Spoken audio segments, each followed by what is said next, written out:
55,000 మంది ముస్లిం మైనారిటీలు ఉన్నటువంటి ఆదోని నియోజకవర్గంలో నాలాంటి భారతీయ జనతా పార్టీ కార్యకర్తని అఖండ మెజారిటీతో గెలిపించారంటే ముస్లిం మైనారిటీల ఆలోచన విధానం, నరేంద్ర మోదీని వాళ్ళు ఏ విధంగా కోరుకుంటున్నారన్న విషయాన్ని మనం అర్థం చేసుకోవాల్సి ఉంది.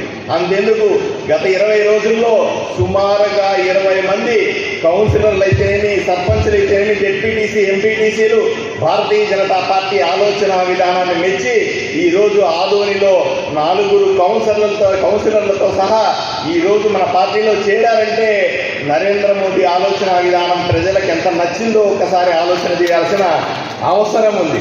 అందువల్ల నేను ఏ రకంగా చూసినా ఇది గాలి కాదు, నరేంద్ర మోదీ గారి ప్రభంజనం అన్న విషయాన్ని ప్రజలకు తెలియజేస్తూ ఈరోజు ప్రజలకు ధన్యవాదాలు చెబుతూ నరేంద్ర మోదీ గారిని 3వసారిగా ప్రధానమంత్రిగా చేసినందుకు, ఓట్లేసినందుకు దేశ ప్రజలకి, ఆంధ్ర రాష్ట్ర ప్రజలకందరికీ కూడా ప్రతిపాదించినటువంటి కేంద్ర మంత్రి వర్యులు శ్రీనివాస వర్మ గారు ప్రతిపాదించినటువంటి తీర్మానానికి సమర్థత తెలియజేయడానికి సంతోషిస్తున్నాను. నమస్కారం. సవరించి రిజర్వేషన్లు తీసేస్తారని భయభ్రాంతుల్ని సృష్టించారు.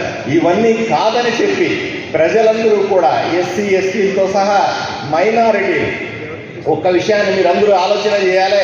55,000 మంది ముస్లిం మైనారిటీలు ఉన్నటువంటి ఆదోని నియోజకవర్గంలో నాలాంటి భారతీయ జనతా పార్టీ కార్యకర్తని అఖండ మెజారిటీతో గెలిపించారంటే ముస్లిం మైనారిటీల ఆలోచన విధానం, నరేంద్ర మోదీని వాళ్ళు ఏ విధంగా కోరుకుంటున్నారన్న విషయాన్ని మనం అర్థం చేసుకోవాల్సి ఉంది.